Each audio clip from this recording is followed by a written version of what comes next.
Welcome everyone to the English Corner. ඔයාලා හැම කෙනෙක්ම English Corner එකට පිළිගන්න තමයි. අද අපි කතා කරන්න යන්නේ verbs. Verbs කියන්නේ ක්‍රියාපද. ක්‍රියාපද කොහොමද ඉංග්‍රීසි වලදී භාවිතා වෙන්නේ?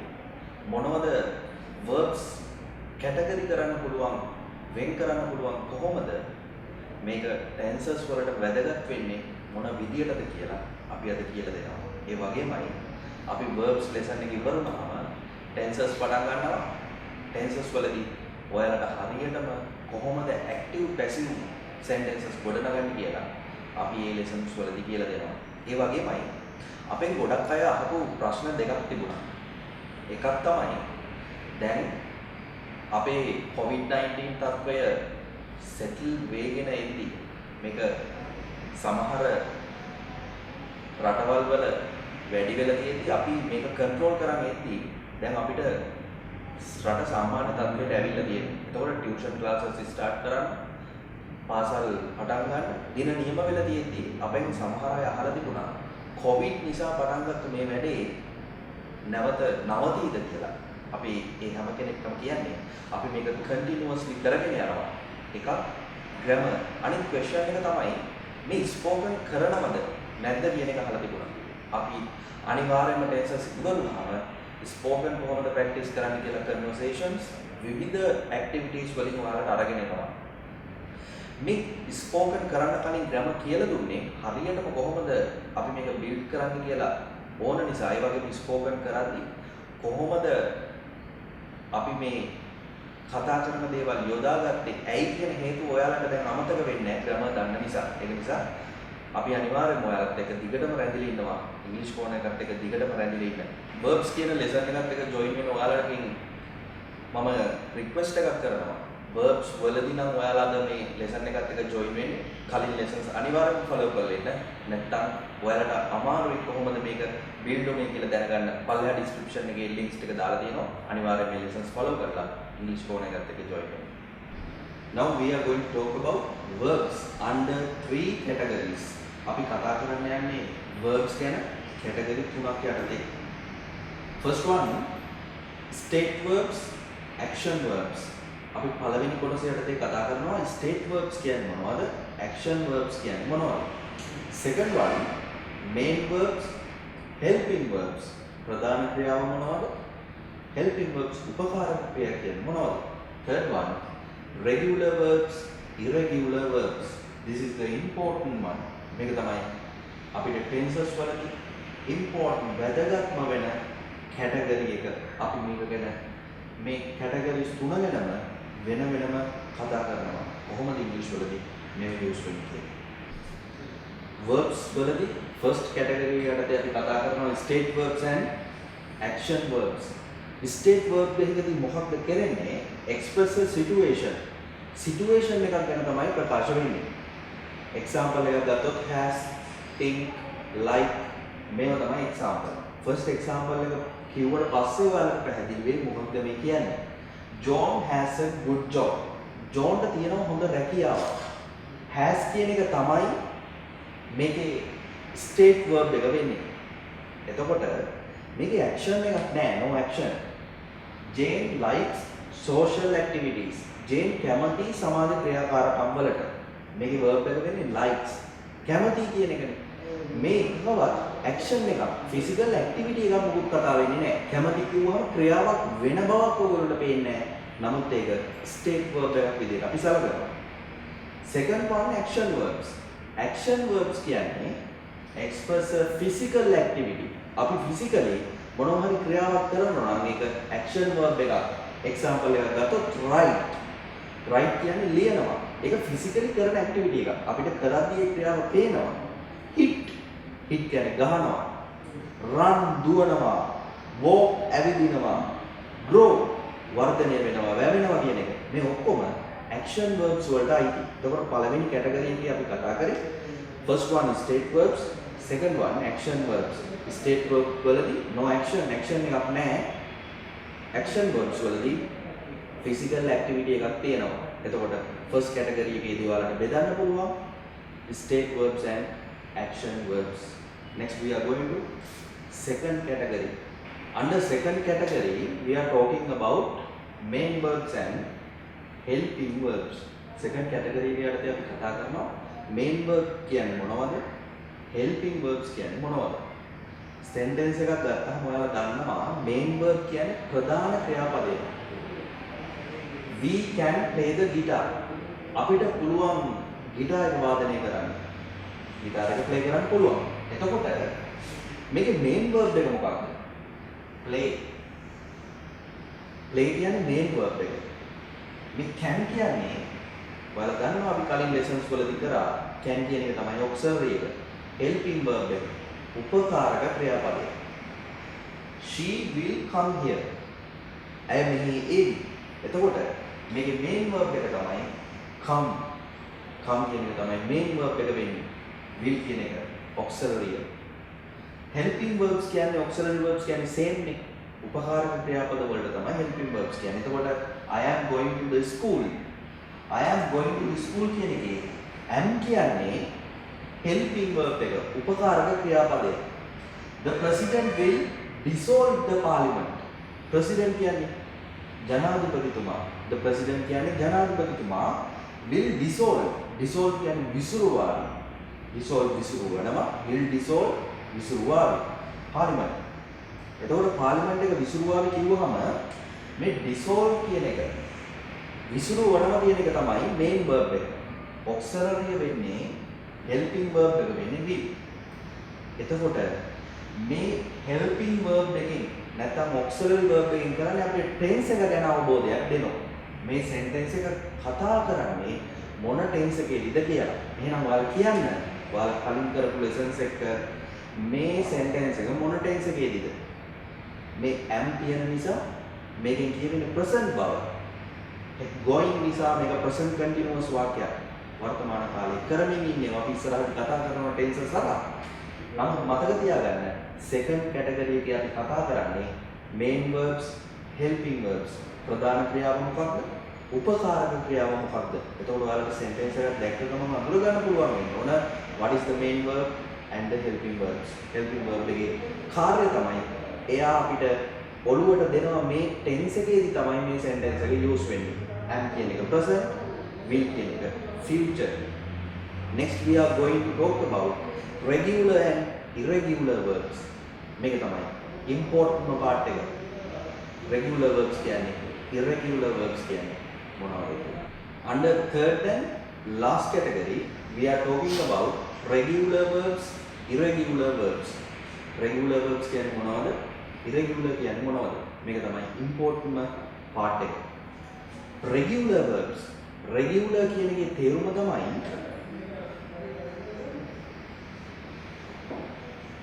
ක්‍රමයක්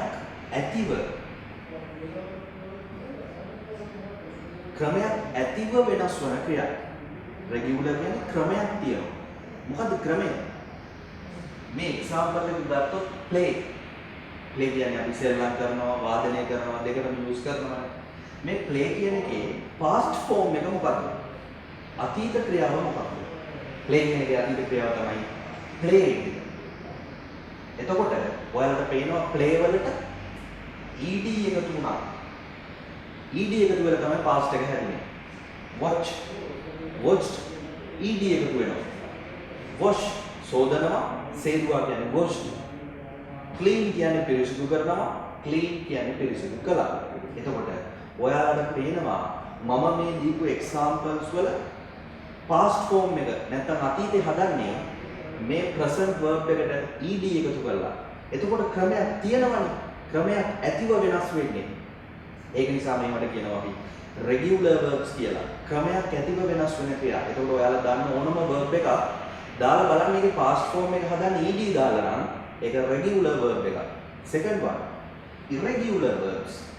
මේකේ ක්‍රමයක් ඇතිව නම් මේකේ ක්‍රමයක් නැතිව. ක්‍රමයක් නැතිව. ඒ කියන්නේ අපිට හිතා ගන්න බෑ කොහොමද මේක පාස් කරන්නේ කියලා. එක්සැම්පල් එකක් ගත්තොත් write කියන්නේ ලියනවා. ලිව්වා past form එක wrote ක්‍රමයක් නැහැ. go කියන්නේ යනවා. ගියා කියන්නේ went ක්‍රමයක් නැහැ. come කියන්නේ එනවා. එන්න කියන එක. come කියන එකේ past form එක ආවා came කියන එක කොහොමද past උනේ කියලා ඔයාලා දන්නේ නැහැ. ඒ method එකක් අපිට දීලා තියෙනවා. අපිට ඒක follow කරන්නම වෙනවා. buy කියන්නේ මිලදී ගන්නවා. bought කියන්නේ මිලදී ගත්තා. එතකොට මේ second part එකේ කතා කරන්නේ මේකේ ක්‍රමයක් නැතිව වෙනස් වෙන්නේ. එතකොට ඔයාලා third category එක පැහැදිලි. පළවෙනි එකේදී කියන්නේ regular verbs ක්‍රමයක් ඇතිව වෙනස් වෙන ක්‍රියා ක්‍රමය තමයි past form එක හැදෙන්නේ ed එකතු වෙලා. irregular කියන්නේ ක්‍රමයක් නැහැ. අපිට කොහොමද past උනේ කියලා හිතා ගන්න බෑ. එතකොට මේක තමයි අපි tenses වලදී අතිශයින්ම වැදගත් වෙන කොටස. ඒ වගේමයි ඔයාලට මේ verbs third category එකේදී අපි regular irregular කියලා බෙදුවා වගේ අපි තවත් ක්‍රමයක් කියනවා tenses වලදී use කරන එක නිසා මේ ක්‍රමයක් note down කරගත්තා වගේම ඊට පස්සේ කොහොමද verb එක ආයමත් කොටස් හතරකට බෙදන්නේ කියලා අපි කියලා දෙනවා. බලන්න මොකද වෙන්නේ කියලා. third category එකේ අපි regular irregular කියලා බෙදුවා වගේම ඒ හැම verb එකක්ම තවත් කොටස් හතරකට බෙදන්න පුළුවන්. දැන් මේක example එකක් විදියට ඔයාලට මේක දුන්නට ආයෙත් මම ඔයාලට කියනවා description එකේ අපි මේකේ table එකක් දානවා. ඔයාලට වැඩේ පහසු කරගන්න description එකේ link එකක් එක්ක table එක දෙනවා අපි. ඒක download කරගන්න. එතකොට ඔයාලට වැඩේ හොඳටම පැහැදිලි වෙනවා. ඒක පැහැදිලි කරගන්න මෙතනින් මම examples කීපයකින් ඔයාලට මේක පැහැදිලි කරලා දෙනවා. මේ verbs අපි කතා කරපු regular වෙන්න පුළුවන්, irregular වෙන්න පුළුවන්. අපිට parts හතරකට බෙදන්න පුළුවන්. first one base form. mother verb කියලා අපි කියන්නේ මව් ක්‍රියාව base form එක තමයි මේ. second one past එක. අතීත ක්‍රියාව present participle verb. ඒ කියන්නේ ing එක. ඒ කියන්නේ ඕනම verb එකේ base form එකට ing එකතු කරාම present participle. last one past participle අපිට passive voice වලදී ඕන වෙන්නේ past participle එක. example play. play කියන්නේ regular ද irregular ද?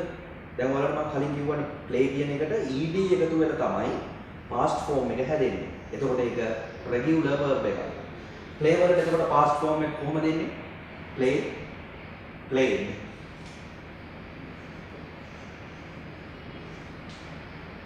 base form එකට ing එකතු වෙලා නම් present participle එක හැදෙන්නේ play ing එකතු වුණාම playing. මේකේ past participle එක played mine. එහෙනම් දැන් ඔයාලට watch කියන එක කියන්න පුළුවන්. past form එක watched.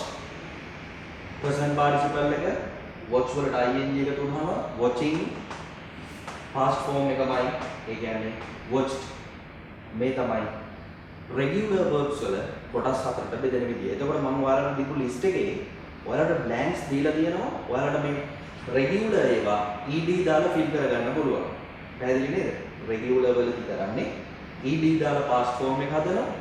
ing දාලා participle එක present.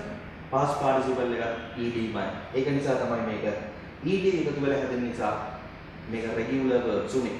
irregular write කියන්නේ ලියනවා. past එක wrote. wrote.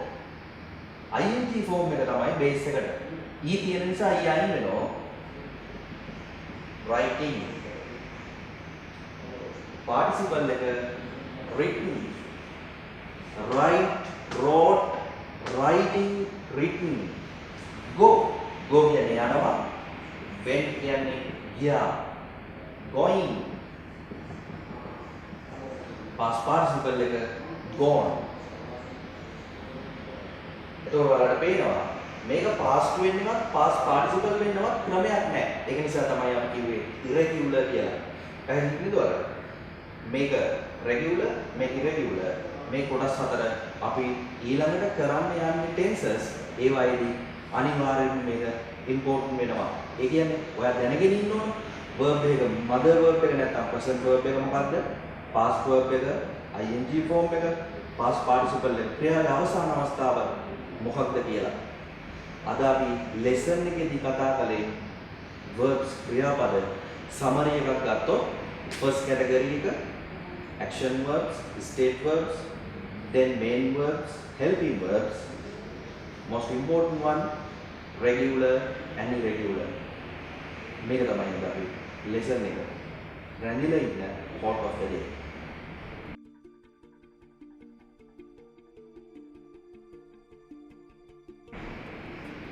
You can't change the world, but you can shake the world. මොකක්ද quote එක? You can't change the world. ඔයාට ලෝකෙ වෙනස් කරන්න බෑ, but you can shake the world. ඔයාට පොඩි සැලවීමක්, ඔයාට පොඩි shake එකක් දෙන්න පුළුවන්. මොකද මේ shake කියන්නේ? අපි ඔයාලා දන්නවා කිරි පැකට් එකක් ගත්තා, mix fruit මොනවා හරි drink එකක් ගත්තත් අපි shake කරලා තමයි ඒක බොන්නේ. ඒක පොඩි සැලවීමක් කරාම ඇතුලේ තියෙන ඔක්කොම දේවල් හෙලවිල එනවා. එතකොට අපි social media වලදී try කරනවා, ඒ වගේම කවුරු හරි යාළුවෝ ටිකක් එකතු වුණාම discussion එකක් තිබුණොත් try කරනවා මේ ලෝකෙ වෙනස් කරන්න අපි කතා කරනවානේ. දැන් අපි example එකක් ගත්තොත් අපි කැමති අපේ රට develop country එකක් දියුණු වෙච්ච රාජ්‍යයක් විදියට දකින්න. හැබැයි අපි කරන්නේ හැමදාම අපි මේ government එක කවුරුපත් වුණත් එයාලට දොස් නගනවා, politicians ලට දොස් කියනවා. ඊට අමතරව අපිට කොහොමද මේ world එක shake කරන්න පුළුවන් කියලා අපි කල්පනා කරලා බැලුවේ නැහැ. ඒක තමයි ඇත්ත. අපි අනිත් අයට දොස් නගනවා වෙනුවට අපිට මේ රටට මොකක්ද කරන්න පුළුවන් කියන එක බැලුවා නම් මේ රට මිට වඩා වෙනස් වෙන්න තිබ්බා. මම ඔයාලට පොඩි ස්ටෝරි එකක් කියන්නම්. තාත්තා කෙනෙක් ඉන්නවා. ඒ තාත්තා සාමාන්‍යයෙන් එයාගේ ඔෆිස් වර්ක් වලට අමතරව ගෙදර ඇවිල්ලා ඔෆිස් එකේ රාජකාරී තමයි වැඩිපුර කරන්නේ. එතකොට එයාට ෆැමිලි එක වෙනුවෙන් වෙන් කරන්න තියෙන කාලය අඩුයි. ළමයි වෙනුවෙන් වෙන් කරන්න තියෙන කාලය අඩුයි. දවසක් මේ තාත්තා නිවුස් පේපර් එකක් බල ඉඳෙද්දී පත්තරයක් බල ඉඳෙද්දී තමන්ගේ දුව ඇවිල්ලා තාත්තට කියනවා තාත්තා අපි සෙල්ලම් කරමු. ඒ කියන්නේ මේ දුවට තාත්තත් එක්ක කාලය ගත කරන්න වෙලාවක් ඕන.